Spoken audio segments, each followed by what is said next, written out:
Long Didn't Read, the weekly podcast from the Alan Turing Institute, the UK's National Institute for Data Science and AI. Good afternoon, or morning, or evening, or night, or twilight, Saga. Welcome to Too Long Didn't Read. We read so you don't have to, but you do still have to read the title Too Long Didn't Read, which is still a bit of a drag in itself. Smera, how are you feeling? Last week you were feeling a bit sad about the wonderful English weather. Have you chirped up or have you bought tickets to India? I have bought tickets to India, and today there was a little bit of snow, so that's a bit exciting. Was there? But much happier. I have a new space heater. I feel warmer. Good. Yeah, warm inside and out. Oh, good.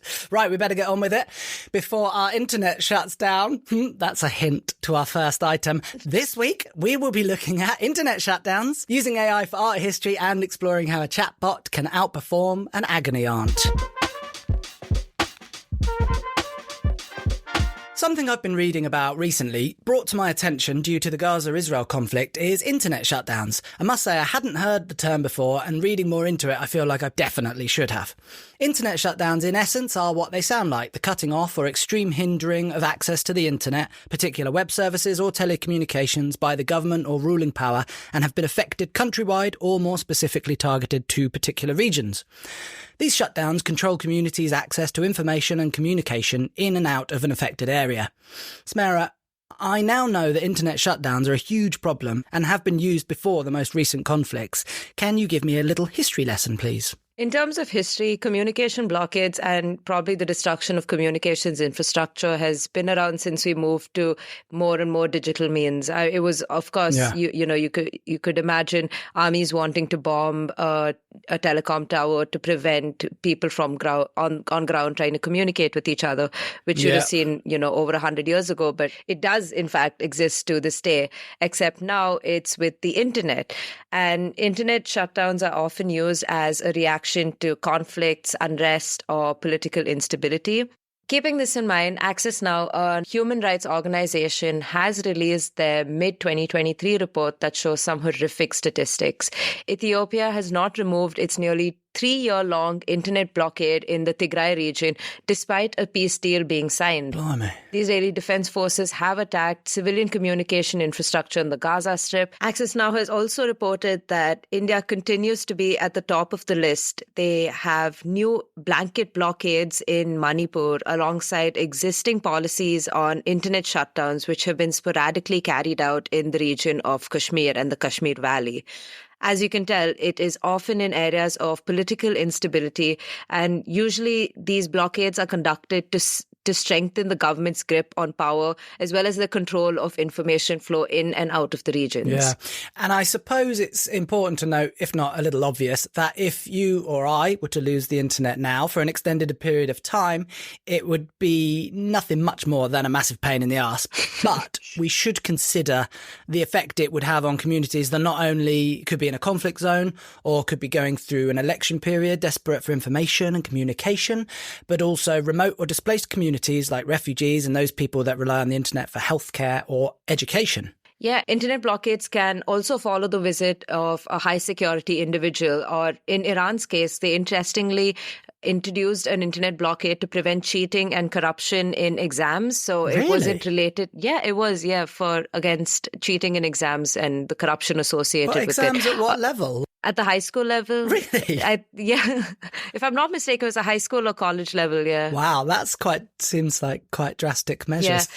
But again, so it doesn't necessarily have to be a political conflict, but keeping in mind the number of protests that have taken place in Iran, it's not surprising that following the blockade on the exams, they also introduced multiple internet blockades when people were protesting in support of Mahsa Amini. And what's important to note here is that as countries push for greater digitization of all of their services, the lack of access to the internet can disrupt the access of many people to welfare services, be it food rations or education itself, as you mentioned. It can also disrupt disaster relief, as in the case of Myanmar and Cyclone Mocha, where people were unable to receive reports of intense weather warnings that could have helped save their lives and their property. Yeah. So I was wondering if the internet is a human right, and I couldn't really get to the bottom of it. I remember last week when we looked at cyber attacks, you mentioned how Estonia have really progressive internet literacy and they consider the internet as a human right, but is it universally recognised as one? So human rights derive from natural laws and are seen to be universal, such as one's access to food and water. And I think this was also mentioned in the book that you recommended to me, The Book of Trespass. Yeah, The Book of Trespass, It was a great book if anyone's interested.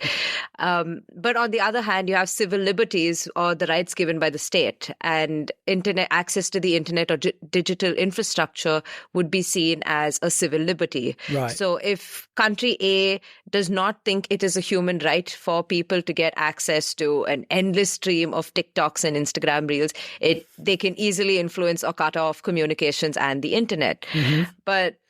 And of course, in many cases, countries do in fact do this to, as I mentioned before, to restrict the flow of information. But it's interesting because freedom of expression is seen as a human right, but is regularly restricted around the world, be it in France or in India. You see so many cases of it taking place. Yeah. So I was reading some of the articles from the ICCPR, the International Covenant on Civil and Political Rights, and a few of them, such as Article 19, which states that everyone has the right to their own opinions and to be able to express them freely. We should have the right to share our ideas with who we want and in whichever way we choose. Like, to me, that suggests that you could put the internet in there as a tool which helps you realize human rights. Mm-hmm. Yeah, I think it's interesting because I think with the times that are changing, human rights should start reflecting the new era that we live in and the new realities that we live in. But more specifically, if we just work with the laws that are currently available in the articles and the way in which they are phrased, one can argue that if the disruption of one's access to the internet is a disruption of one's access to essential needs and their actual fundamental rights and freedoms like food and water, then you could argue that it is in fact it's going against the fundamental rules of It's sort of more like if it inhibits a human right, then by association it becomes a human right almost. You can use that as a defense. Like if something's blocking it, then your human right is affected. Some argue that access to the internet is a human right and that restrictions, when they are put in place for whatever reason they may be, these restrictions should meet the principles of proportionality. But it is also argued that in many cases, countries just do not meet that proportionality test. Even though India is signatory to the ICCPR, which you had mentioned, as well as multiple G7 statements on the freedom on the internet and freedom of expression, they have routinely introduced these blanket shutdowns, and they often hurt minority groups, be it lower caste groups like Dalits or tribal groups. And these are groups that are often already pushed to the fringes of society. So if you digitize national services, like in India, you have the Mahatma Gandhi National Rural Employment Grant Scheme, so MNREGA, but it essentially gives it's a form of income subsidy for the people who might not have access to a lot of jobs, which of course is in rural India. And when they digitize these services, a lot of people were unable to access or get the money that they needed to get, which can disrupt the access of not only one person, but their entire family. Their children are dependent on this source of income. And which is why it's really important to talk about internet lockdowns, not merely in the sense of, we're fighting against political unrest, but also in terms of the provision of public services. Historically, internet shutdowns have mainly been perpetrated by a nation's own governments, restricting their own people's access to the internet and telecommunications. But Russia have weaponized it recently and imposed internet shutdowns on Ukraine multiple times since their conflict began.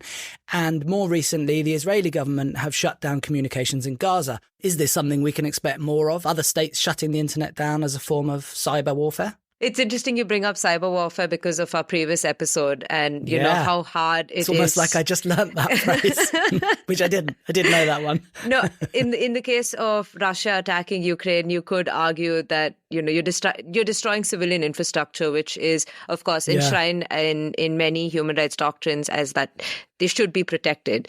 But again, in the cyber domain, it's really hard. And we've already explained that in a previous episode.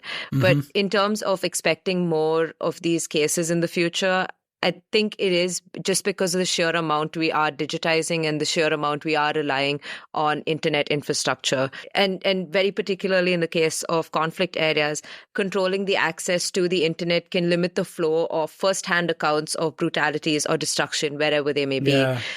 And states can use this as a means to prevent what they see as the radicalization of people and the strengthening of networks of people who are opposed to the current government.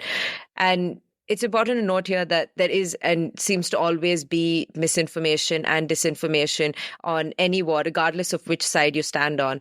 Yeah. But see episode 1 of Too Long Didn't Read. Yes, episode 1. Yes. For misinformation. And episode 7 for cyber warfare. Sorry, carry on. Yes. But in this case, if you only have sanitized and pre-approved messaging that is being permitted to share to a larger audience, it does contribute to that obfuscation or disfiguring of on-ground realities. Yeah. So I suppose to build on that, are we going to experience wider controls by external parties? And to bring sort of AI back into this chat, I recently met a Jordanian Palestinian who currently lives in the UK and has been posting about Palestinian struggles for years. And up to now, she hasn't had a problem. But recently, she's experienced shadow banning, which is where her posts are seen by significantly less people than usual. So looking into this idea, I read a number of articles about users of social media accusing platforms of selectively censoring posts for unknown reasons.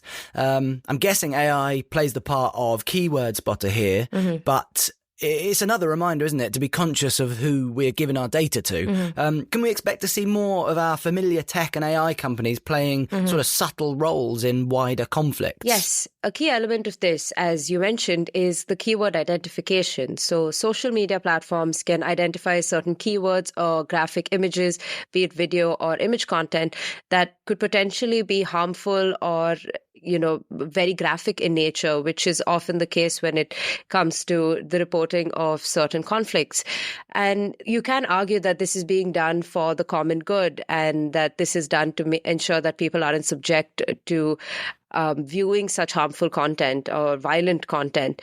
But we should also be aware that if shadow banning, as the term is used, does take place, it might be seen as a form of censorship in a very unbalanced way when only certain perspectives are being shared and other perspectives might not reach the audience that it should be reaching.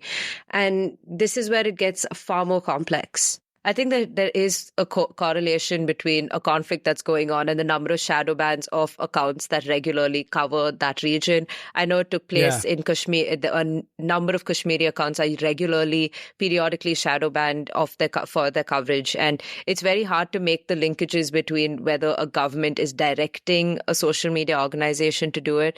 But nonetheless, it does mean we have to open our eyes to the control that these organizations have, these social media platforms that can restrict information whenever they choose to do so. With enough money, maybe they want to do more, and with enough political pressure, they could be forced to do more. So it's It's strange, isn't it? We're taught to listen to every angle or voice before deciding what to believe. But when all the voices could essentially be misinformation, chatbots, or have massive holes in due to internet shutdowns or shadow banning, we're not actually getting a fair representation of all the voices. Yeah, we're all still in a very social network, like the fact that you don't trust them, it means you should also apply that level of distrust to every piece of information you're getting.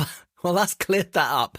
As clear as very muddy mud. Trust no one. Let's move on. I was interested to read about the launch of AI Labs this week, a new course run by BIM University. The course will be a hub of research, exploration and advancement in applying AI within the creative industries. I went to BIM, Smera, before it was a university. Aww. Brighton Institute of Modern Music, where I studied contemporary songwriting.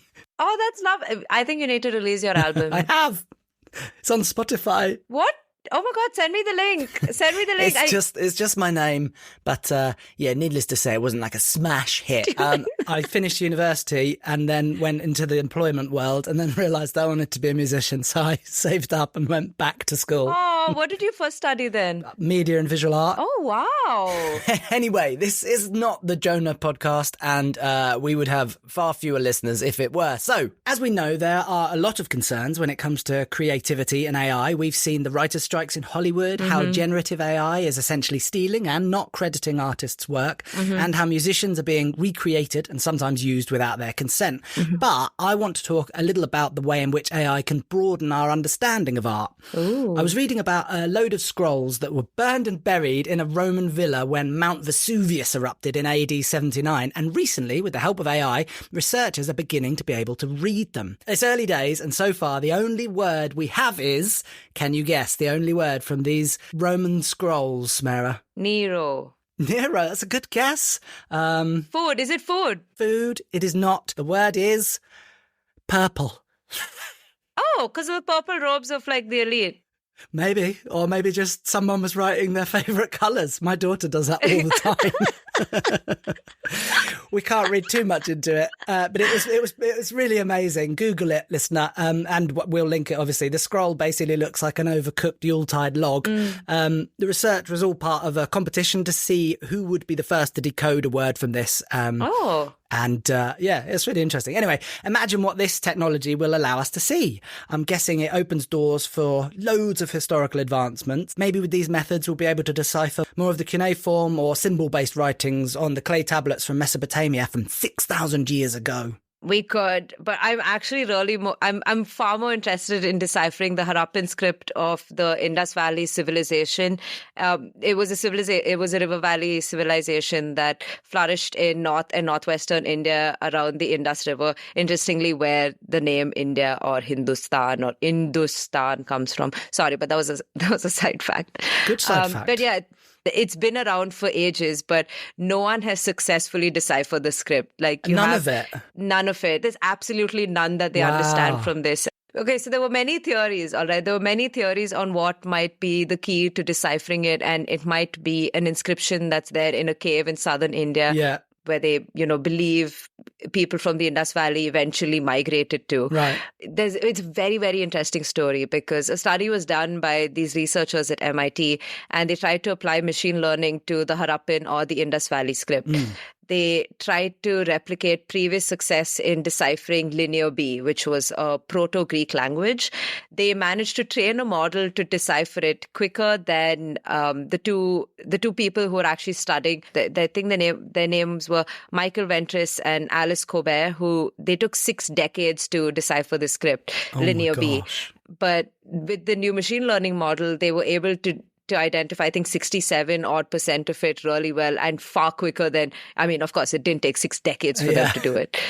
But with the Indus script, the issue that the same team would find, or anyone trying to use machine learning, is that no one knows which language families it might relate to. For Linear B, they had the Ugaritic or the Greek. So Linear B had some family groups, but the Indus script seems to be lost in translation. Yeah. So the AI tools being used to analyse fine art paintings and drawings are really fascinating. And for me, not all easy reading. We can now analyse brush strokes to reveal how artists understood the science of optics. Ooh. We can prove and disprove hypotheses about how artists created their work. We can collect massive amounts of data from museums and private collections to analyse everything about works of art and categorise them better, linking paintings to global zeitgeists and so on. We can reveal paintings beneath paintings, and scholars even anticipate that we will be able to recreate paintings lost to war, natural disaster, or plain old absent-mindedness. It's always in the last place you look.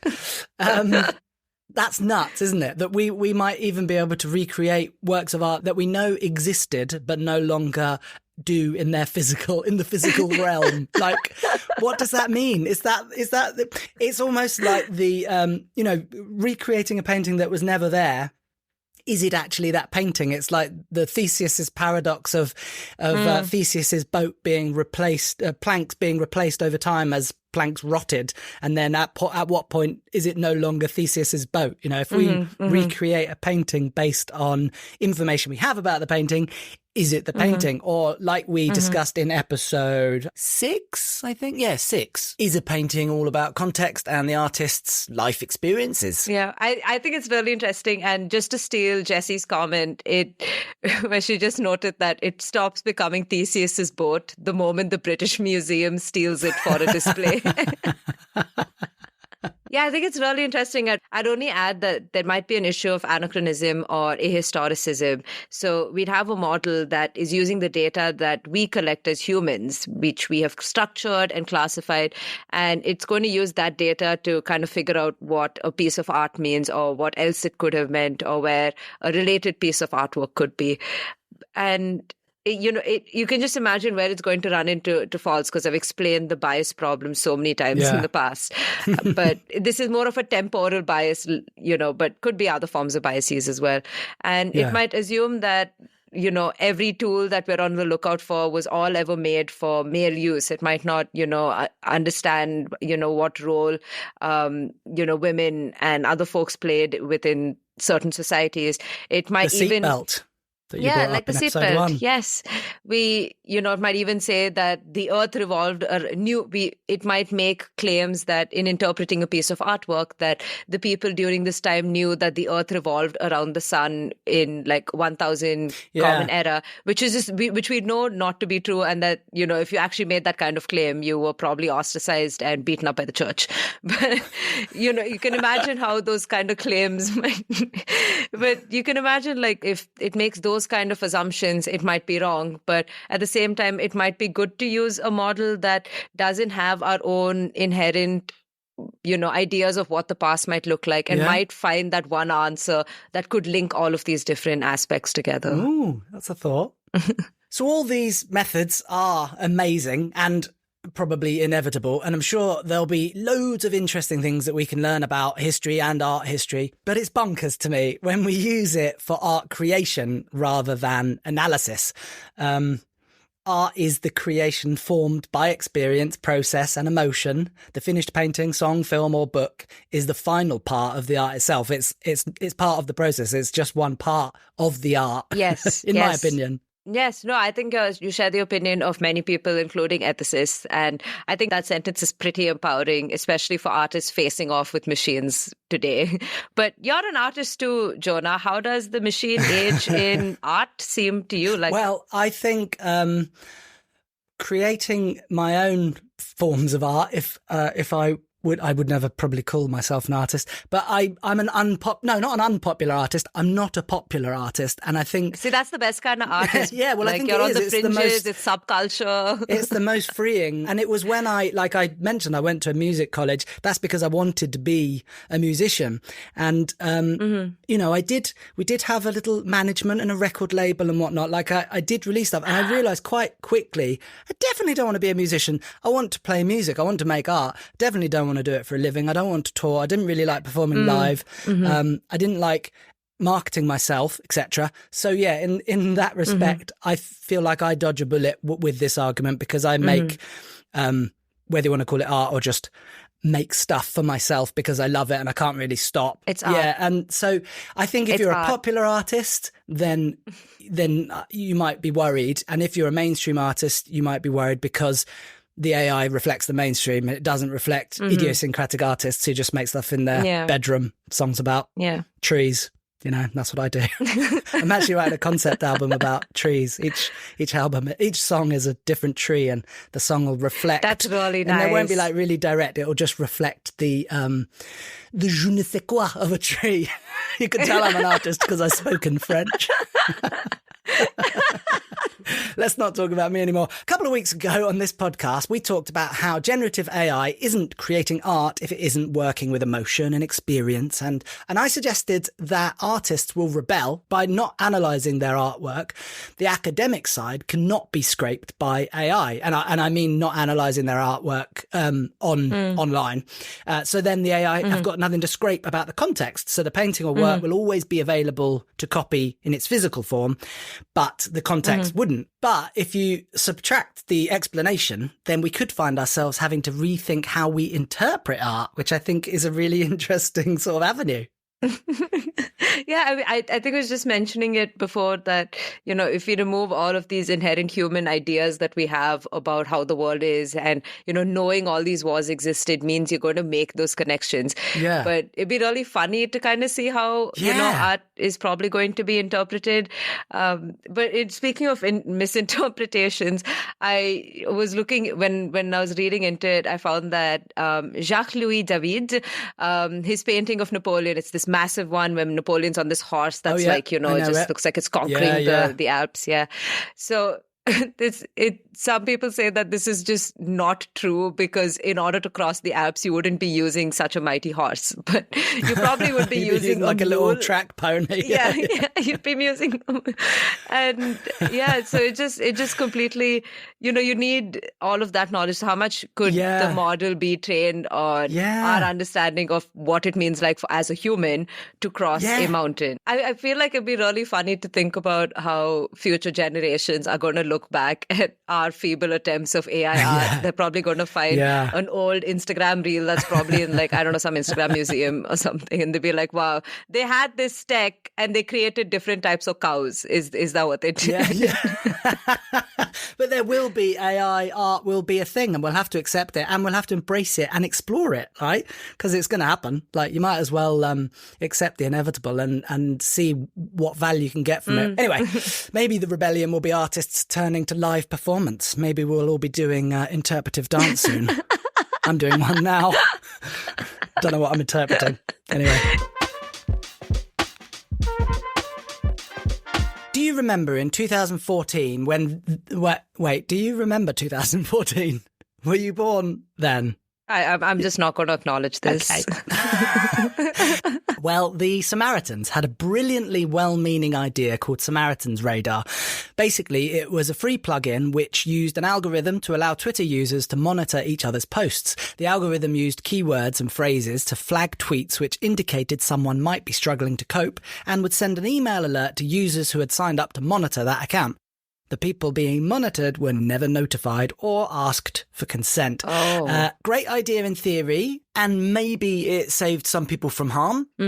But reading that in 2023, it's clear to see there are ethical risks, aren't there, Smera? And there are. I think that consent part is honestly really troubling. And it's a bit it adds sketch. to like the surveillance thing that, no one wants to be around. But I presume in 2014, there was far more like genuine naivety about these things. You say that. I hope there was. You say that. Yeah. I mean, I don't know. Saying the story of like how this algorithm was able to pick out instances where they might be at risk. And I know there are a lot of people on the internet who, use humor as a method of coping. And in using that, they might actually say something which might not be treated as a trigger event. So I don't know. I just wonder if like an algorithm's going to pick up on those kind of aspects. Yeah, right. An article that the third member of our team, the silent but vital Jessie, sent me this week is built on a statement from the British Association of Counselling and Psychotherapy warning that the NHS should not use AI chatbots to solve the backlog of people waiting for mental health appointments. There are almost 1.9 million people in England on the NHS waiting list for mental health help or treatment, and wait times can be over a year. The fact that 78% of mental health patients seek help from the emergency services clearly illustrates the scale of the problem. Smera, obviously, talking to a human is going to be far more helpful for someone struggling with their mental health. Maybe articulation is a big part of the problem, and only a human will be able to understand the things a patient doesn't say.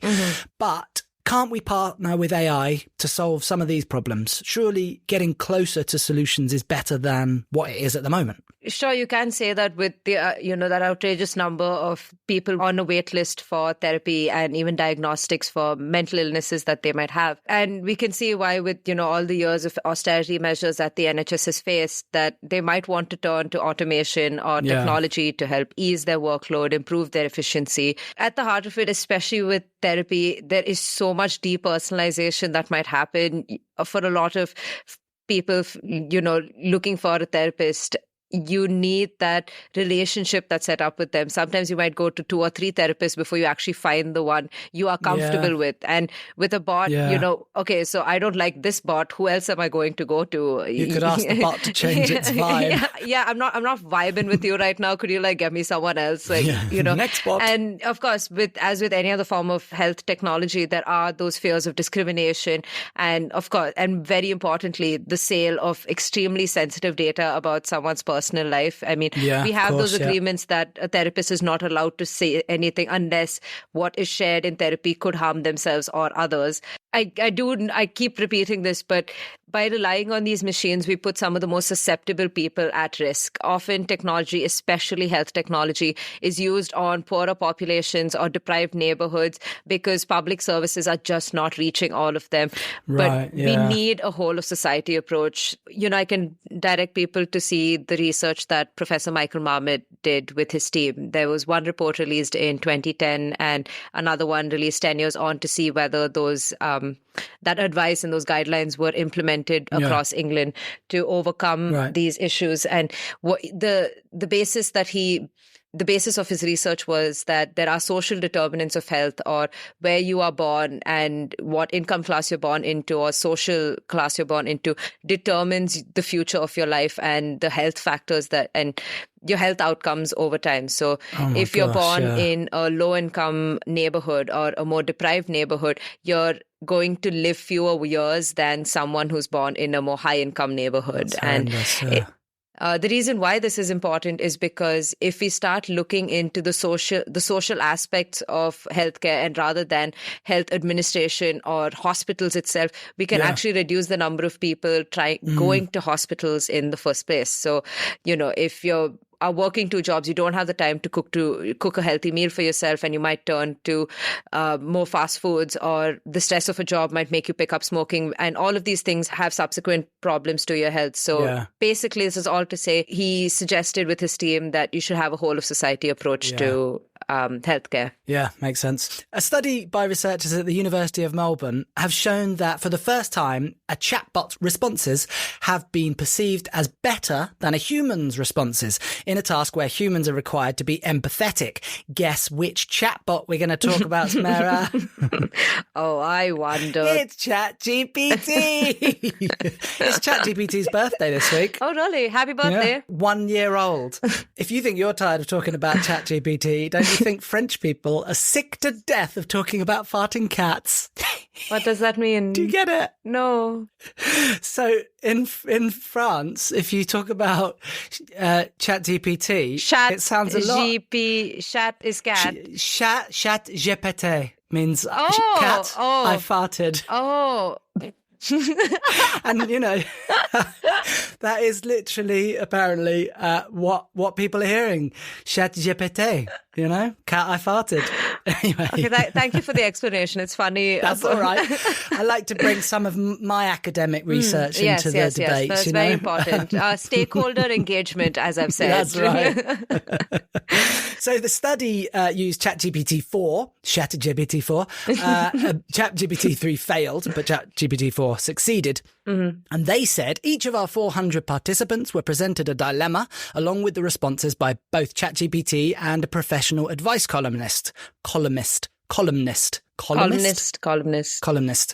We didn't disclose where each response was from. About 3/4 of the participants perceived ChatGPT's advice as being more balanced, complete, empathetic, helpful, and better overall compared to the advice by the professionals.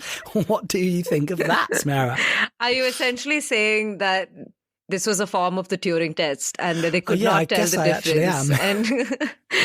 Well, they're saying it's better.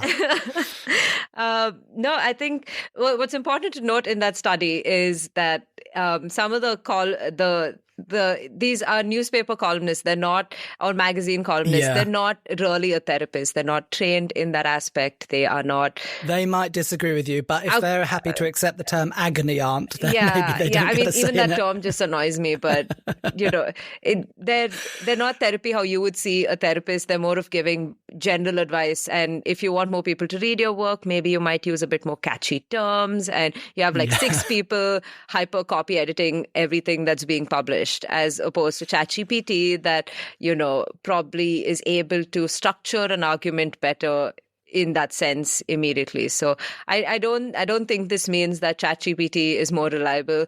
Also, because at the end of the study, if you see the study, which is open access and available, the participants actually said, despite feeling like ChatGPT gave better answers compared to this professional advice columnist, they actually would prefer going to a therapist and they would not turn to ChatGPT. So, I didn't read that far down in the article. I was too excited about ChatGPT. This correlates with a bunch of other studies where researchers found that those who are receiving therapy would much rather have a physical therapist and would much rather have someone they can speak to rather than a technological interface, which, again, that whole depersonalization, it feels off. It'd be interesting to learn about the things that people would tell a machine that they wouldn't tell a therapist, or a human. That's true. Listeners, from here on in, I will be taking over the post of Positive AI Newsbringer, not because I'm some power-hungry entitled Wally, nor because I'm a puppet for evil corporations who wish us all harm, but because Smera is a jaded mid-20s emo kid and can't handle the optimism anymore. But I mastered false optimism years ago as an armour for life's relentless disappointment. So here goes. Do you want to hear what I have to be positive about in the AI world, Smera? Yes, I do. Please also give me some tips on how to, deal with the world. So what do you have, Jonah? What's our news for this week? Well, I thought you would like this one, Smera. I liked this one, and I thought you would like this one too. It's a great example of AI being created for communities that haven't been very well catered for in the past. Ooh, your fave topic, right? It's true. I do like some empowerment of vulnerable communities. Yes. So, though native speakers of English make up just 5% of the global population, the language dominates the web and has now come to dominate AI tools too. Mm-hmm. Africa is home to approximately 1/3 of the world's languages. That's somewhere between 1,000 and 2,000 languages, which is amazing. Yeah. And although ChatGPT claims to support a handful of those languages, the results are said to be pretty laughable. A new tool developed by Jade Abbott and Polonomi Moiloa is trying to use machine learning to create tools that specifically work for people living in African countries and speaking African languages. They have called their tool Vula Vula, which means speak in Sitsonga. And so far, it can identify 4 languages spoken in South Africa: isiZulu, Afrikaans, Sesotho, and English.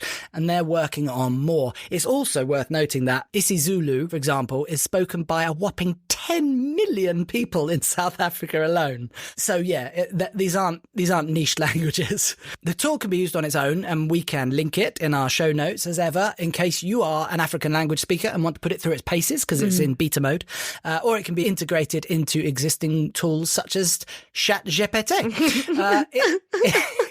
It matters that Vula Vula and other AI tools are built by Africans for Africans, says Moloa. We're the custodians of our languages. We should be the builders of technologies that work for our languages. It is true. I love that. Yeah, I love so that. There we go. There's something to feel positive about. This is probably one of the few stories that I'm genuinely optimistic about, and I'm not thinking about worries in the future. Oh, cool. Well, there we go. We've achieved positivity. Well, there we go. That was Too Long Didn't Read, where we read so you don't have to. We learned that internet shutdowns are a way bigger problem than the name suggests. We learned that Jonah and Smera could bore you for hours talking about art. Is that weird that I'm referring to myself in the third person there? Feels kind of good. Probably kind of weird. Anyway, we also learned that using AI to solve the backlog of patients waiting for mental health help with the NHS is never going to be a simple and effective solution. Thanks to Smera, my podcasting better half, and thanks to Jessie, our eyes in the sky. Jessie might actually be your presenter next week. I'm being dragged off to do other work. The cheek. And thank you for listening. We're still taking questions for our Christmas episode, so please email us at podcast@turing.ac.uk or DM us on Instagram at @theturinginst. Like, follow, share, and spread the TLDR love. Bye-bye from me. Auf Wiedersehen. Adios, hasta luego. Yeah, if I say Nan Hog Bartini on this podcast, that means we will be back.